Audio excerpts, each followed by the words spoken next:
Stress and depression. Just after my marriage, I have got a disease in the late 40s called vasculitis.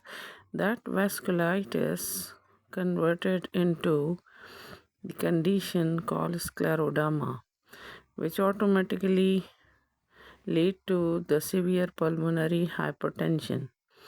Now I have adenomyosis in the uterus and the cholecystitis gallbladder.